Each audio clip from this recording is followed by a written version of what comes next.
You're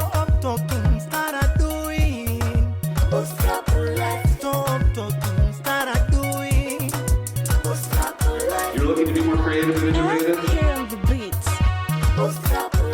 And one of the keys to unlocking your potential is an entrepreneurial mindset. I like to say it's mission granted. No one is successful overnight. Keep on keeping on. Good morning, good afternoon, good evening, wherever you are at in the world, and welcome to day 24 of 31 Days to PADITU. What that means is there's only 7 days left of this fun and excitement and insights that we've been gaining from all of our guests, as well as coaching, visually coaching different business builders and people putting a dent in the universe with their actions and their endeavors. I just want to say that this has gone by faster than I imagined it would. We've had over 60 guests on this show since we started, and I just want to take a moment and say, Amy, thanks for all your hard work and putting this together. Where are you? It's been really fun to learn. Thank you. Yeah, with about zero experience. It's been really fun. We've learned a lot, and I've just been sitting on this side cheering like a howler monkey on mute because we have some incredible people out there, and I've made connections and friends, and people I'm watching, and it's just inspiring to me.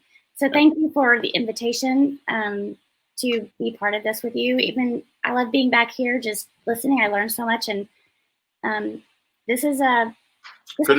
I think Amy. So you did a good thing here, Sean. This was a really good move. This was really, really good. You helped a lot of people, and I was helped in immeasurable ways I probably don't. Yeah.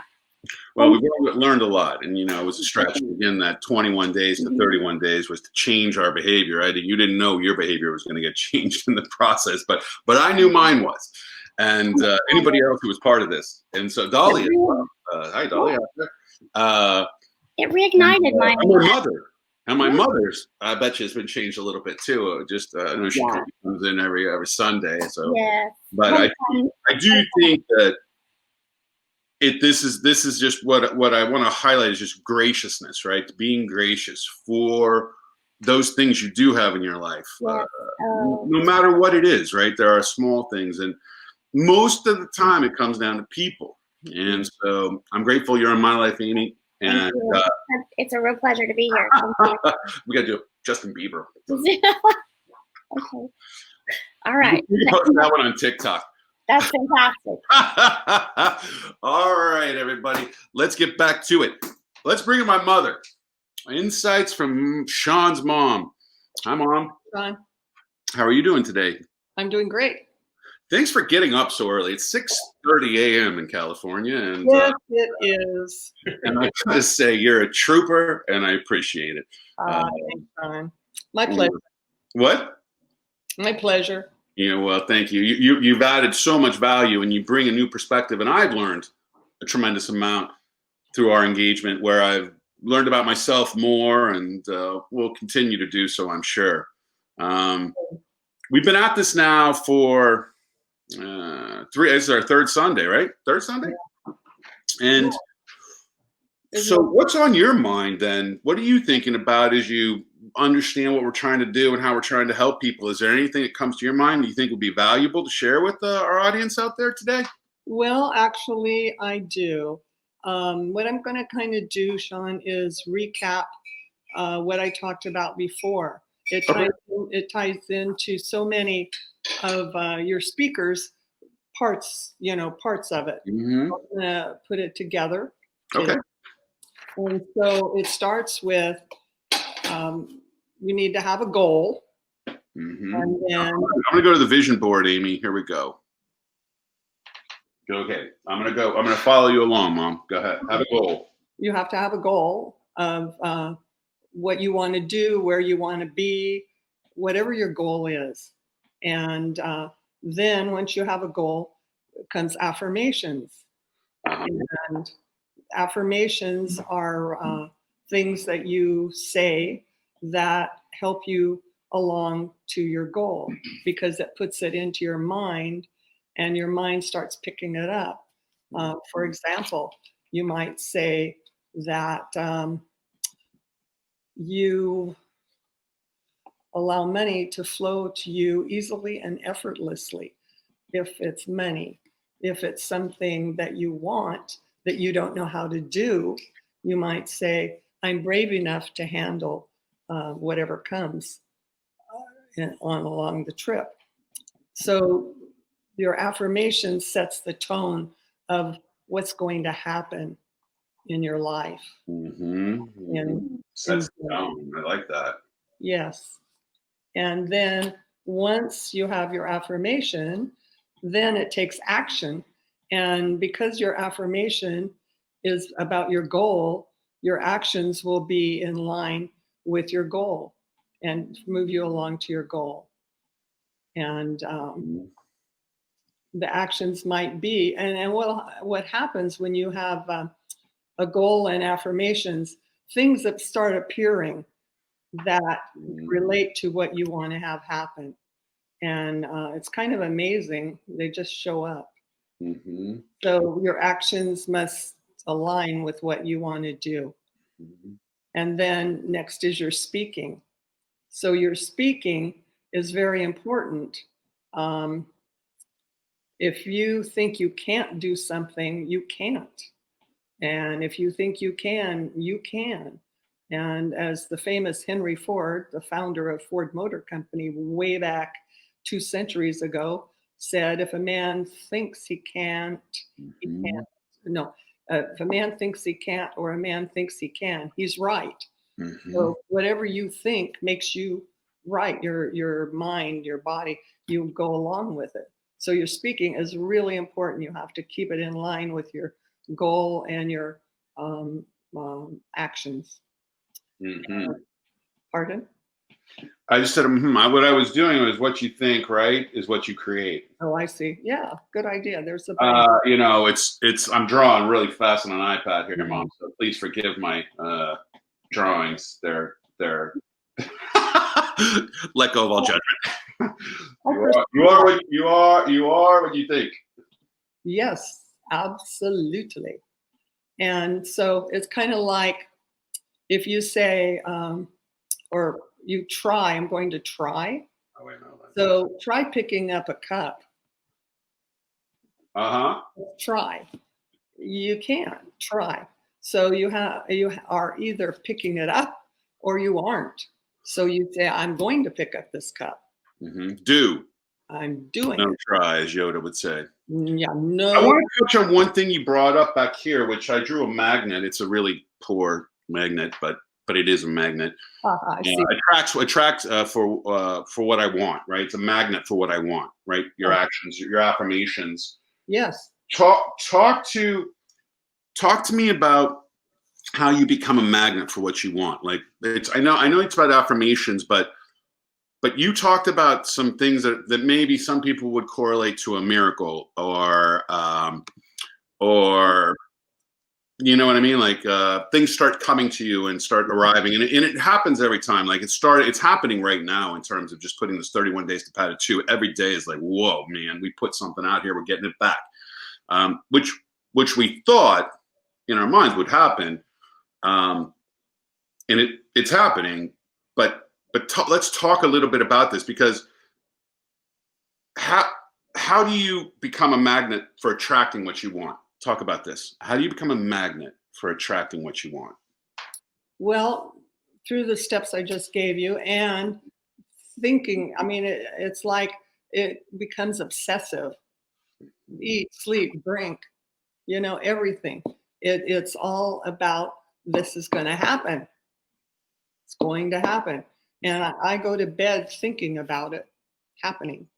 And so when it's the last thought in my mind when I go to sleep, and everything seems to align. I'm going to give an actual example for me. Yeah, I was going to say, can you have an example? Perfect. You bet.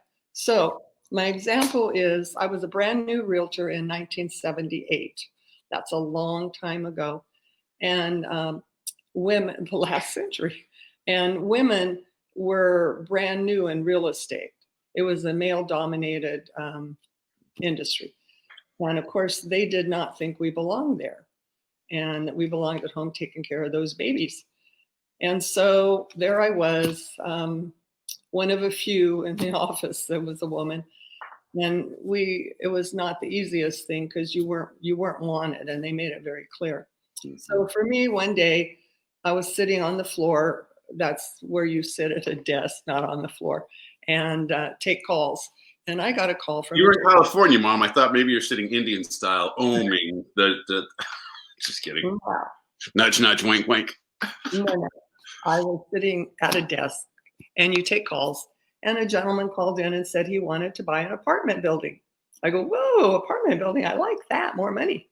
And so right away, while I'm talking to him, that fear comes up. I don't know how to do that. I just learned how to sell a house, And then so we kept talking, and I found what he wanted. And he wanted a nice building in Los Gatos, and that was always a high-end, pricey area, and would get high rent was his thought process, and on the border of Silicon Valley.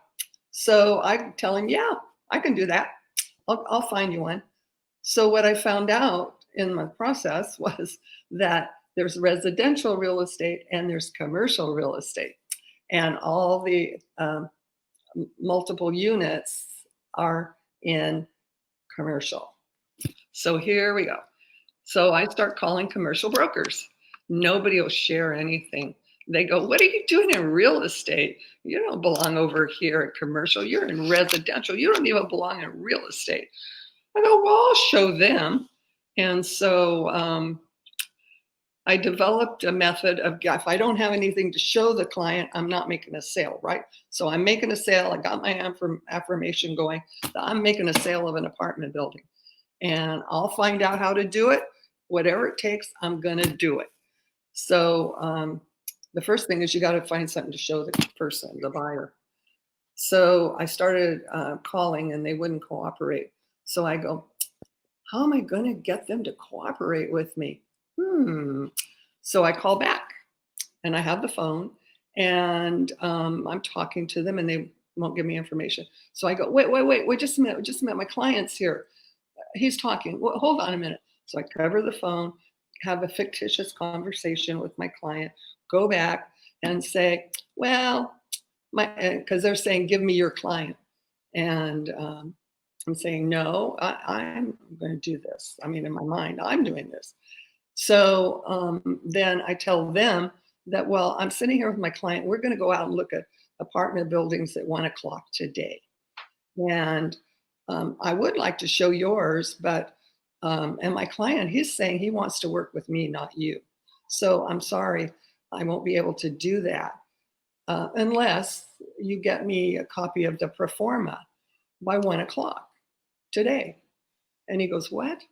I go, no, I'm just telling you, if you want me to show it and sell it to this guy, I got to have some information about it. So he says, okay. I go, whoa. Said, got that one. Mm-hmm. So I did that a number of times and got, I think, 3 buildings to drive by. And a pro forma is the paperwork about the income, the expenses, profit, loss, all the information about it. So, did you make the sale? Pardon me? You made the sale. Yes. You made the sale. I did. There's a lot to unpack in there, Mom, because. But wait a minute. Okay. Okay, well, we can move to the rest because the rest. No, go ahead. Okay. Sorry. So he didn't like any of them. And I go, oh man, no, I got to call those guys back and see if they have anything else. Okay, so I tried that, got nothing else. So I went to the newspaper. And lo and behold, there was an apartment building in Los Gatos in the price range the guy wanted to spend. I go, hallelujah. So I call and get the information on that. And in the next few days, they were looking at offers. And I go, wow, got to do this fast. Now I got to learn how to write this offer. So my manager helped me. So we got it right. And off I went to the presentation. I get there. And I'm the 10th offer. 10th offer. And at this conference table, there are the other 9 men. And I'm in my power hitter red suit, and they're not. They're dressed in their dull gray suits. And so I sit down, and the first thing they said to me is, we've already shared our offer price. Now it's your turn to share yours. And I go, really? You guys shared them, huh? And they said, yeah. I said, well, now it's your turn to share them with me. And they go, well, no, you weren't here. And I go, well, you don't share yours, I don't share mine. Nobody wants another agent to know what they're offering because it gives the other person an advantage. I'm smart enough to know that. And so the attorney comes out and says, you'll be last. That was me. I said, no problem. I have the best offer. What do I know? I don't know. But in my mind, I'm getting this. So I'm speaking to get it. And so I finally get in there, and they were all going to lunch to discuss it and decide which offer they were going to take. So I got a call later that they accepted another offer. And I said to the attorney who was doing the transaction, the sale, that, mine was the best offer and I should have had it. It's my sale. He's like, is this lady crazy? And so I felt, honestly, it was the best offer. And so 2 days later, and I was put in backup position, which means if the first buyer doesn't perform, I get it. And 2 days later, I was put in first position, and I did close that transaction. So all of that happened. Only I was comfortable in my uncomfortable zone. Mm-hmm. Very uncomfortable. I mean, I was uncomfortable talking to agents that, don't want to talk to you and look down on you.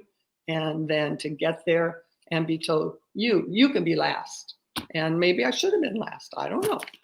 And I got there last. Maybe that was it. I don't know. But it made me, feel more determined. Man, I'm going to show them I'm going to get this. And so just not giving up and staying in the uncomfortable zone and try to get comfortable there. And, yeah. Mom, there's so much to unpack there because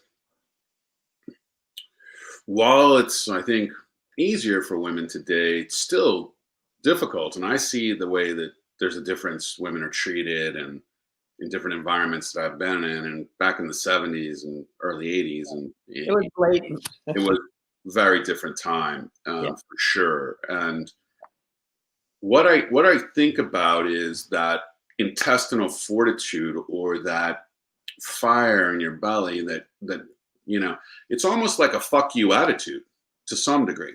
So excuse me, anybody who doesn't like me swearing. I think it's the second time I've sworn. Thank you. Well, Zane has got me swearing much less, Mother. So he'll put that. I can't swear around Zane because you know what's going to happen. He's going to start. Yeah. But I found with entrepreneurs, we'll change it. Screw you. I'll show you. Right. That I can tell an entrepreneur when I see that kind of attitude coming out of them, which is like, oh yeah, I'll show you and I'll do it 10 times better. That kind of thing. And that's what you were talking about right there, is this kind of like, whether you want to call it an F you attitude or screw you or I'll show you, it's the same kind of mindset. And I got it from you. Where did that come from for you? Who knows? I showed up with it. Uh-huh. You showed up with it, huh? I showed up with it when I was a child. So you did too. Yeah, I think so. Zane has it as well. He's got it. He's very determined, and I can see it. Kenny Hopkins is laughing at us right now, saying it won't be the last time that I'll swear. Probably not. You're probably right, Kenny. Thanks for being here today.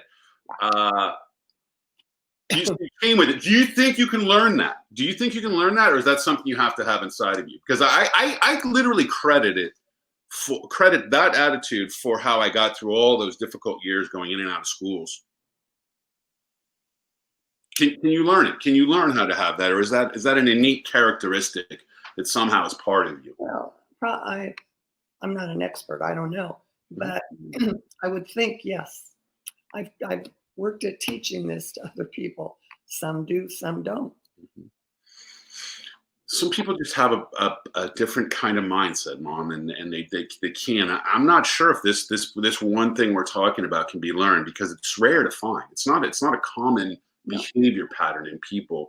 Maybe some of the people we hang around with, because we hang around with a lot of people who are driven, motivated, for the most part, and so we're going to see them differently. But if you had worked with literally thousands and thousands of businesses like I have, you'll start seeing patterns and behaviors of people. Yeah. And the rare behavior is that I'll show you. You can't tell me I can't do it, right? That's why I say don't ask permission. Don't ask for permission, do it. Ask for forgiveness on the other side. Because if you ask for permission, they're going to say no, because in their mind they can't do it. They can't see how it's done. So do it. Don't ask permission, right? What do you think of that? Yes. You agree? Yes. Now, it may not work in every instance, like with the police or something, But, So the caveat, if it's police officer, remember they have power, you want to follow. But in general, like if you have an idea for something and people seem to want to ask permission before they go and take action, and I'm just saying it's not about asking permission, it's going and doing it. And that's an entrepreneurial trait at the core. Don't know, it's just me. Because, for instance, if I ask all those commercial brokers, which I did, the answer was no. Right. You're residential and you're a woman. No. And then when they realized, and I told them that my client had a huge down payment, they said, he's sitting here with all this cash and you're telling me I can't show your apartment buildings, you don't want to sell them. And then when that didn't work, it's like, okay, heavy gun comes in. We're going to do this no matter what. I mean, that's me when I start something, and that's how with you. And when you were a child, I wasn't going to give up. I mean, I was determined that you were going to make it and have a life. Here you are. And, so. Miracles never cease. That's right. Yeah, no, it's my affirmations, Cameron. I know. It's part of my life. It's in my DNA, Let's talk about reality distortion. Like the difference between affirmations and reality distortion. We won't talk about that.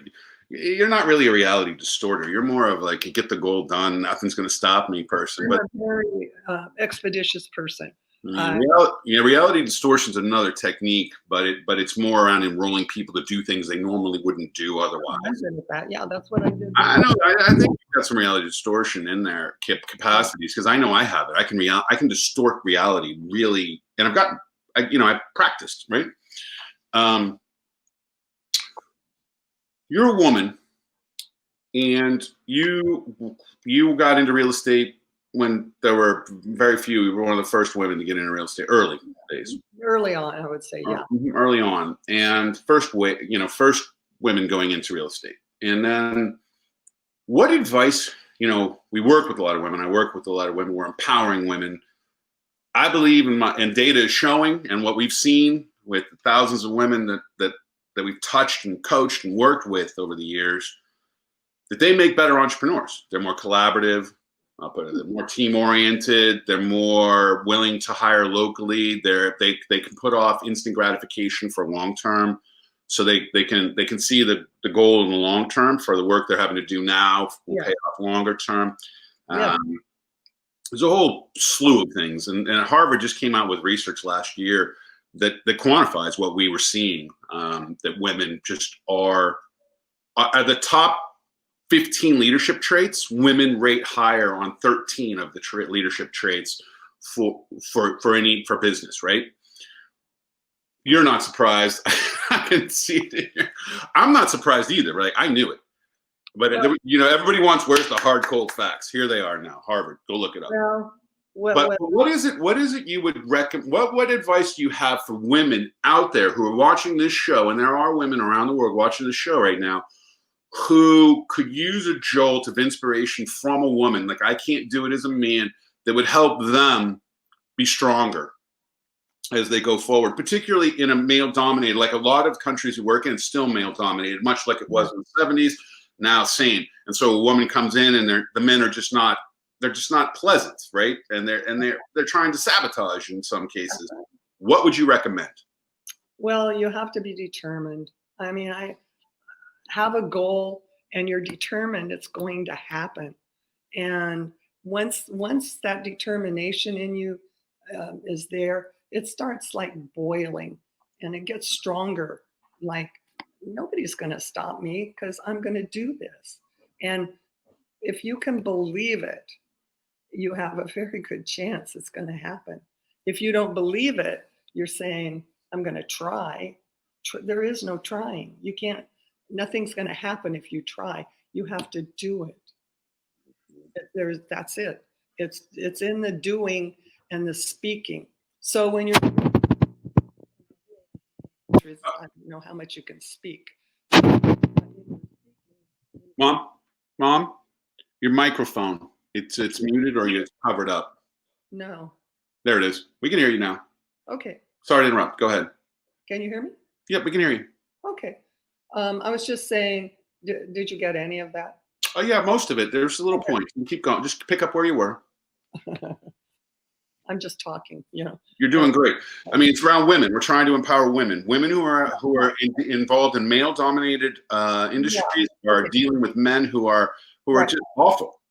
I don't know how much freedom they have for speaking to men. It's like me. I was just cocky. That I have the best offer. So whatever you want to do, make me wait or whatever, it doesn't matter. Because waiting for 9 other offers to be presented is a very long-term wait. Right. It's not short. Somebody had to do it, and it was me, and that was okay. All the while, I'm just going, I'm getting this sale. This is my sale. All those guys, they might as well go home. That's the way I'm thinking. And so it has so much to do with what you think and what you say. That's the whole thing. Yeah. If you can stick with it and be uncomfortable, because I was very uncomfortable there. I can't tell you. I mean, my heart was pounding, and but I stuck it out and acted like I was comfortable, and guess what? It worked. Well, I think that it's clear that your internal drive and determination is really a big part of what sets you apart, and that your ability to be in very uncomfortable situations and not be intimidated, even if you were being intimidated, they didn't know it, right? No, they didn't. Pavarotti says every time he went on stage, he had butterflies. And when he didn't have butterflies, he got uncomfortable because what's going on. So I can tell you comfort's part of it.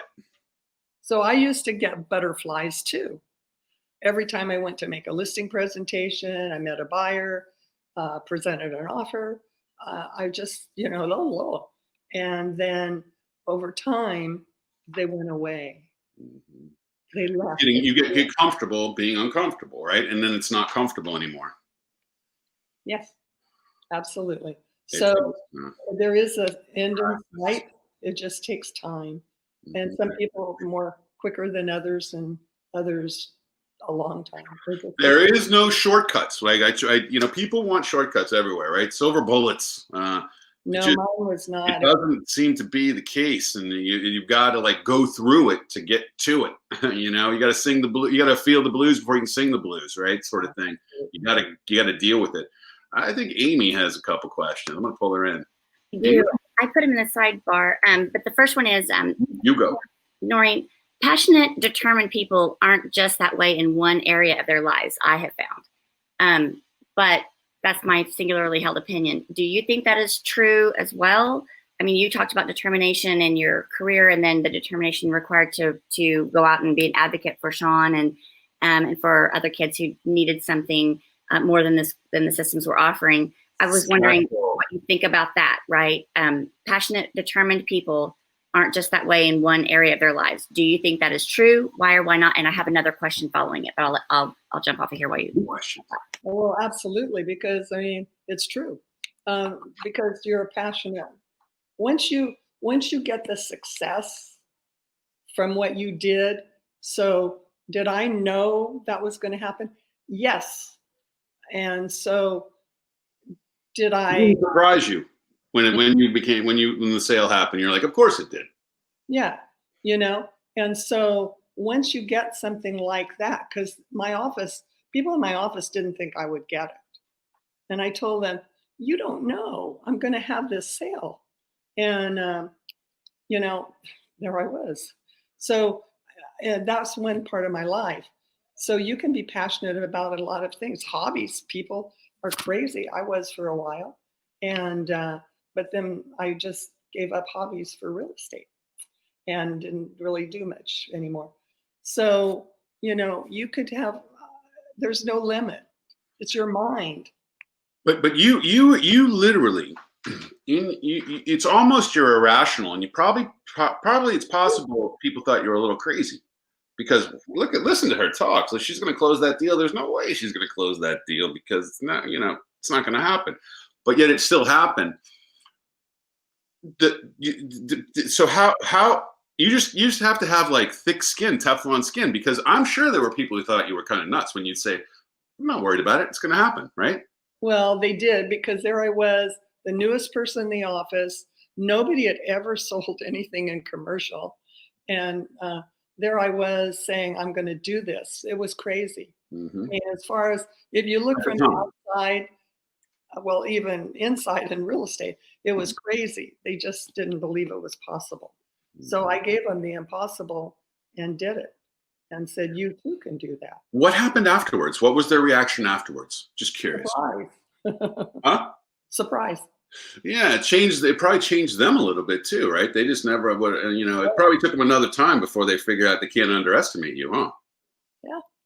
So it gives other people hope, that maybe they could do that. You just have to step up, decide to do it, and do it. That's really all it is. So I found in my life when I'm underestimated, which I've been underestimated a few times, that I use that to my advantage, because that underestimation means that I can outsmart and do wraparounds, back end it. I can do all kinds, go under, over, wherever I need to do, right?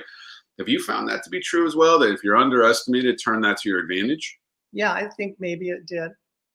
And I mean, you may have never thought about it this way, but you probably took advantage of situations where people were underestimating you because you actually have more capacity to get stuff done because they don't think you can do it. So they're not really paying attention, or they're just they're pulling you off. They're going. Yeah, they're blowing you off. So all of a sudden, they're not paying attention to all the progress you're making on the side. Yeah, I'm sure that's true. Yeah. Interesting. Yeah. Okay, Amy. But my one more thing. Great. Okay. Specific for this situation. Determined women can sometimes be portrayed as abrasive or other unflattering words. Why is being determined and goal-driven, ambitious even, seen as a negative trait in women and a positive trait in men? It's just complete. I mean, I get that it's sexist. Okay, beyond that, like your experience of that, what's your suggestion or advice for that? Well, it's just a form of trying to keep you down. If you buy into what they're thinking, then you're not on your goal. You just have to stay focused, is my opinion. I mean that, and this is from a lot of years of selling. I've sold everything in real estate, land. I sold an office building. I mean, there were things that residential just doesn't do, and because it's so hard to get the cooperation of the other people that you need to do it. What Amy was talking about is really important, because I could be behaving one way, which would be me just being me, and you could be being you, just being you, but you could be interpreted different than I'm being interpreted because you're a woman. That's what Amy's getting at, right? So you would be considered abrasive, bitchy, whatever the term may be, right? I'm not saying that's the case, but those are the terms that are used, right? And that. Yeah, I don't think I come across that way. I come across when I'm trying to get something from somebody, like the deal. No, I'm just as nice as you can be. Determined, yeah, but I'm not abrasive. I wouldn't do that. No. I think it's an interpretation, Mom. I think that, that we're generalizing. Amy was generalizing, and I think it's a really important generalization that it's a perception, and it's men's insecurity, right? We got Patty Jones, Barbano Jones up here, who put a quote, and it's men who are insecure, right? Can you see the quote there? Which posted, right? Men are insecure, right? And they get insecure, and so I think strong women, they're protecting, highlight this for them in some way that causes them to feel like they have to dominate or take over or protect themselves in some way. It's protection. They're afraid that if you let women in, there'll be less for them. See, they're coming from a place of scarcity. Mm-hmm. So you can come from a place of scarcity or abundance. Right. And they're in scarcity. They're afraid that if you make whatever you're going to do, it's going to cut their business, not that it's going to help and everybody's going to have enough. So you have to live in abundance. You who are having this happen to you, that you can make it happen and you'll be abundantly rewarded for it, which is money, abundance of money. And that's I think at the core of the basic fear. And some men just don't like women. I mean, right. That's something I don't know, the way it is. Well, I found women, I can get farther faster with women than I can with men most of the time working. And, I think at one point, one of my companies was 100% women, one man, me. And, just got farther faster, I think. I believe. I know we did. And so fascinating. Those are really interesting. I think before we go, and there's still more questions that are rolling in my head, but instead of going down these paths, let's, we got some questions, Mom. Would you be willing to coach with me? Oh, sure. Let's just do a little coaching, and then you can get on with your Memorial Day weekend. We got a question, Amy? Maybe. Here we go. I'll read it out loud. How do I protect my ideas? Great question. I have a proprietary process methodology for marketing and sales. I want to deliver it widely as a service offering. How can I share it with others and also protect it? Maybe a book or a patent. What do you think? Okay. You want me to take that first, Mom? Sure. First of all, I learned an important lesson from a gentleman by the name of Nolan Bushnell, founder of Atari and Chuck E. Cheese, who was a mentor of mine. And he said, you can't protect any idea. No idea can be protected. This was his philosophy. And that the only protection is to take action on that idea and bring it into the marketplace. And so part of what happens is people are so tied up in protecting their idea that they never share it. They never talk about it. They never release it. So the protection becomes so strong, and fear of somebody stealing their idea becomes so strong that they're unwilling to move on that idea.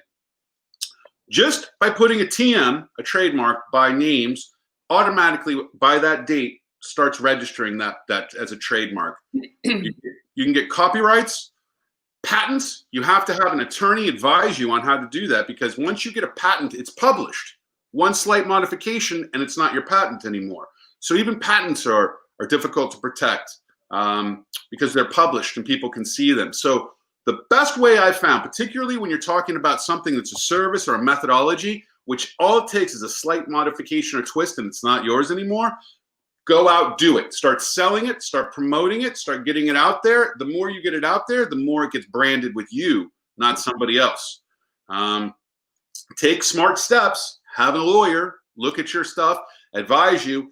Remember when we talked about lawyers, and we'll have a lawyer on here specifically before the end of 31 days, you want a lawyer who's looking at the worst case scenario. Sorry, I'm learning how to use the camera. Worst case scenario, best case scenario, and the range in between. Because most lawyers look at the worst case scenario first. So you don't want to be so focused on the worst case. You want to understand your best case as well and make a decision somewhere in the middle.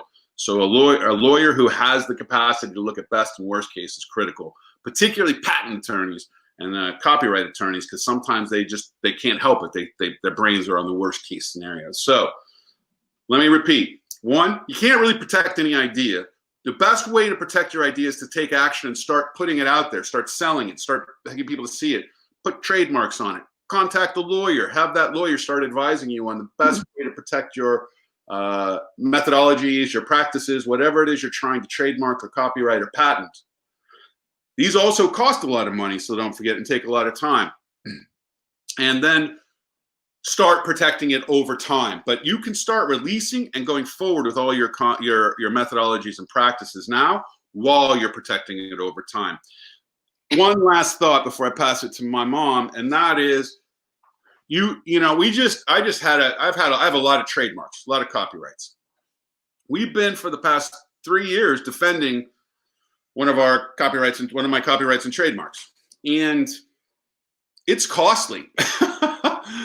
And in the end, I may have won the case and I may have won it, and I had an obligation because I had a registered trademark. I had an obligation where I had to pursue it. So now, once you register a trademark and it becomes a registered trademark, you now are under an obligation to go pursue anybody who's going against your registered trademark. Because if you don't, you can lose your trademark because you didn't take action to protect your trademark. So there's a lot of issues associated with getting trademarks, copyrights, and patents. You have to defend it. There's a lot of cost associated with it. You need a lawyer to be advising you. But don't let that stop you from going and starting to sell, particularly if you've got a service, a product, or something people want and need. Once you start selling it, it'll become much easier to protect. What are your thoughts, Mom? I don't know anything about trademarks and all of that. It's like in real estate. We share, like if you have some successful verbiage that works for you, we share it with other people. I mean, not everyone does that, but an awful lot of realtors do. And so it brings abundance when we're sharing things, and we don't, unless you're going to be a speaker and train people like you're doing, you wouldn't trademark. I mean, it's not something we do. I don't know anything about that. Yeah, I mean, I think it's important to do it, and I've been trademarking for as long as I can remember, and it's just, it's important. It makes you feel good. It gives you some legalities, but are you going to go trademark in every country, 100, 200 and some countries? You'd have to trademark across different countries. Each country, it gets very expensive. The reality is, there's really no way, and I believe Nolan Bushnell after time, there's no way to really protect your idea. The best protection is execution, right? So ideas are open source. Execution is proprietary. It's the execution that's the most important. People get hung up on the idea that their idea is so important, but it's not the idea. It's the execution, and that's where it's hard, because it goes back to what you were talking about this morning: is what's the goal? What are the affirmations you have to follow with that goal? And then what are the actionable steps you're going to take to get that, to make that goal real? And that's where most people, a majority of people, somewhere around 75% of the people don't do it. It's pretty amazing. We have another question. One more, Amy. Getting longer. I believe in myself and my business dreams, and I am optimistic. It will be successful in the long term. It takes an enormous amount of time. What is keeping me awake at night is the toll of my relationships and the massive guilt I feel for being distracted, an absent partner, son, and friend. Does that feeling go away, or do you find you get desensitized to it? Oh boy. I'm gonna let you take that one, Mom, because you've got a job where at any moment you would get a call and you'd have to go do work. So you could be in the middle of a family activity or something, and all of a sudden you gotta leave. So you know something about this question. What's your thoughts? Well, I guess it's a choice, and as the years went by, I made a different choice. And instead of being at the whim of the client, I decided, I spend a lot of time with them. In those days, there wasn't computers much. They were brand new, and there wasn't iPhones. There wasn't even a cell phone. That came Right. later. Well, they were giants, and they, There wasn't even a fax machine, and so it was. You spent a lot of time running around that now you wouldn't have to do, or you didn't even earlier have to do. And so I made a conscious decision that I spend more time with the people I love opposed to the people I like. I didn't love my clients, I liked them. And so for me, I solved that problem for myself by just shifting. And what I found for me is when I would say, because we used to do offers, all of them at nighttime, and you'd go there at 7 o'clock and you'd be there till 10 o'clock or so, depending on the client. It was always a long-term project talking about. Right. So what I found is to just call them and say, I have an offer coming in this afternoon at 2 o'clock. Could you be in my office? And 9 out of 10 times they came. They dropped everything to come and look at the offer. You didn't have to go to their house at nighttime. So that left me at home at night. Yeah.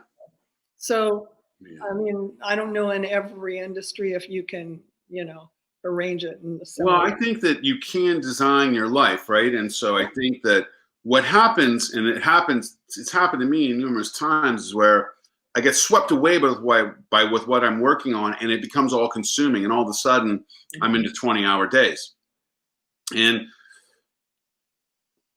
there's got to be an intentionality. And so I think that I bought into, if I wasn't working 20 hours every day, no vacations, I wasn't getting it done, right? It wasn't happening. And that was one of my competitive advantages, is that I'm unstoppable. I work 24/7, 365, no problem. I can do this.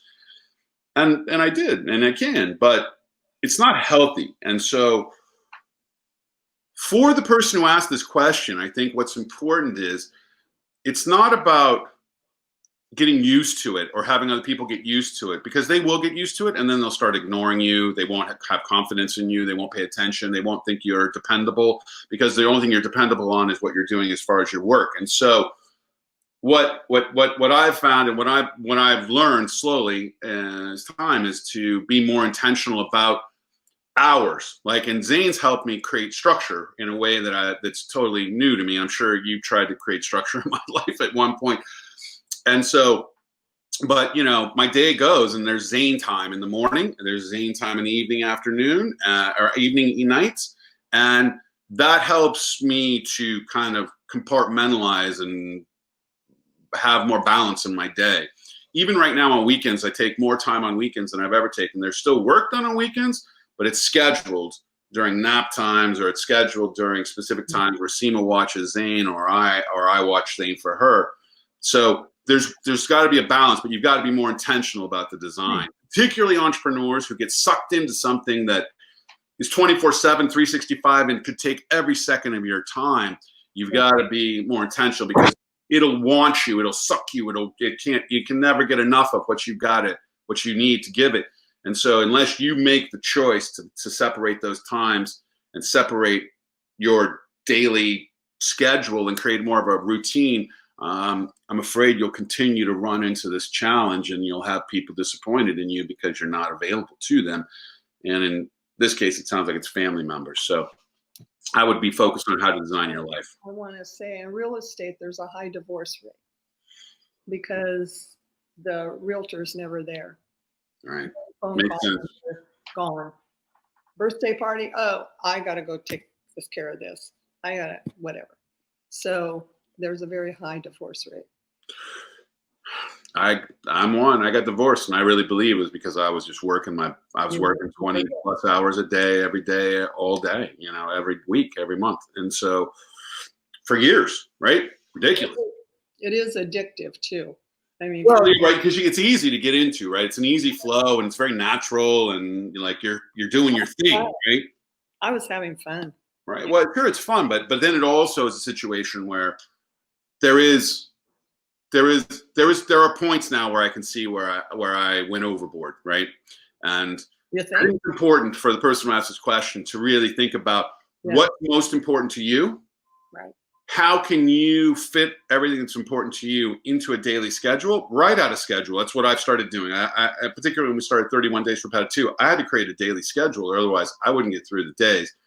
And so scheduling your time is one of the best ways, I think, to be effective in terms of reducing the stress on your family by running or starting a business, which can be difficult, just period. Or in real estate, same thing. You're basically self-employed and running your own business as a realtor. Do we have time for another? We've got 3 more, but I don't need to do 3 more. They could roll over. But if you'd like to answer another one, or do you want to? We'll do one more, Amy. Okay. And then we got to announce our winner of the one-on-one coaching. Do you have a business plan? Do I have to have a business plan? Is there a template you suggest? What if I don't have one? Can I still do business? Okay, so my first thing is burn the business plan. Forget the business plan. What you need is more specifics around your business model. There's really 3 questions you have to answer. What's your product and service? Who's your customer? How do you make money? And then what you want to do is develop an action plan around that, understand the value that that product or service makes, and start selling it immediately. When I talk about selling, I'm talking about now. So I think you build that plan and you build that model over time by taking action on it. We have a business model scorecard I've developed, which helps you focus on what value does that product and service create? What value? Why is somebody going to buy it?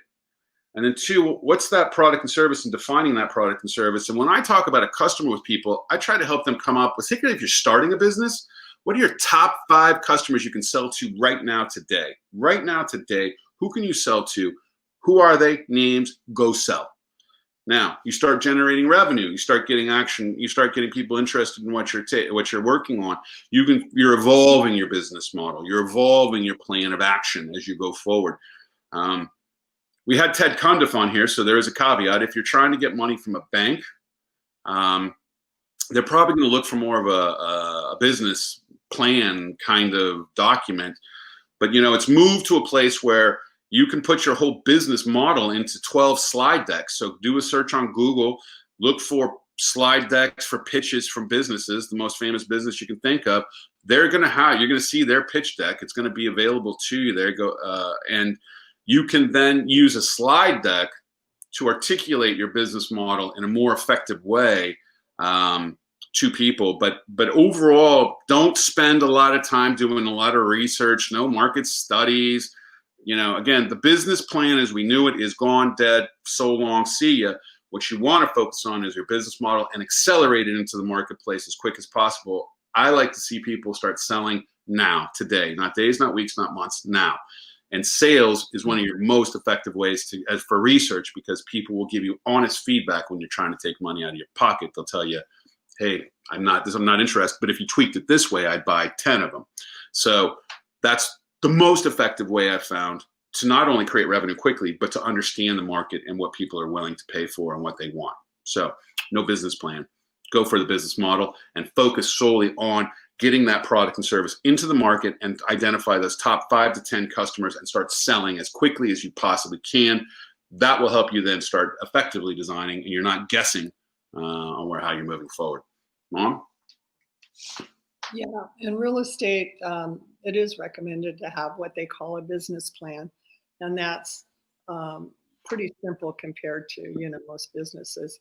What you expect to do, how you're going to do it, and how many sales it takes to attain your goal of your income for the year, and things like that. They call it a business plan, but it's not. A lot of that's goal setting, though, Mom. And yeah, I know, and that's why I said they call it a business plan, but it's not.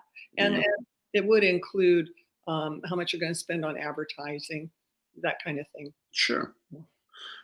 So it's not that having a plan, but the plan is really more tied to an actionable plan. It's the action plan that's more that you need.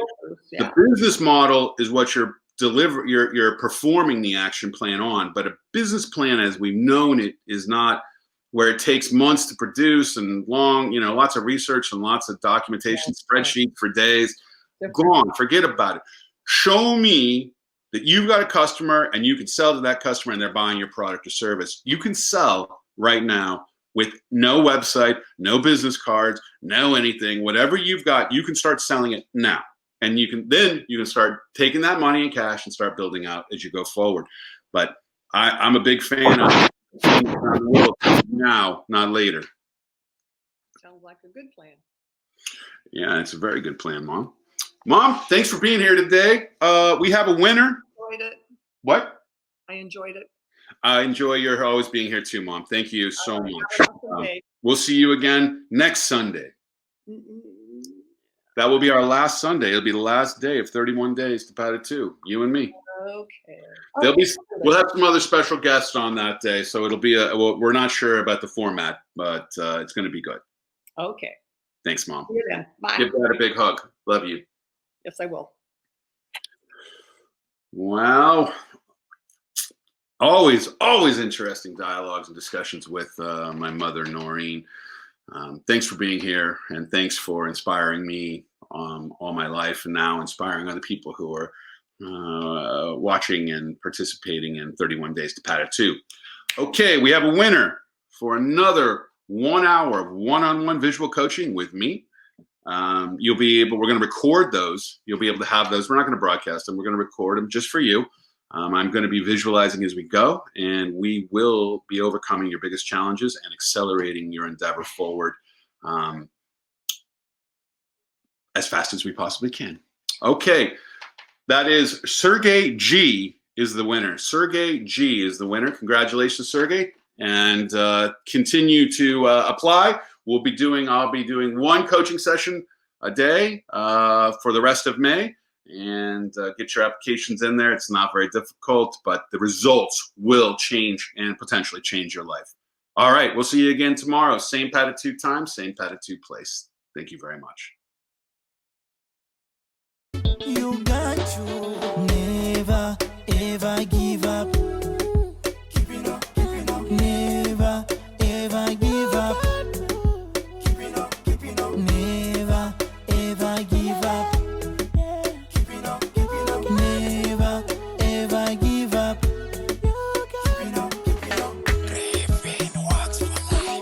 Believe in yourself and you'll go far.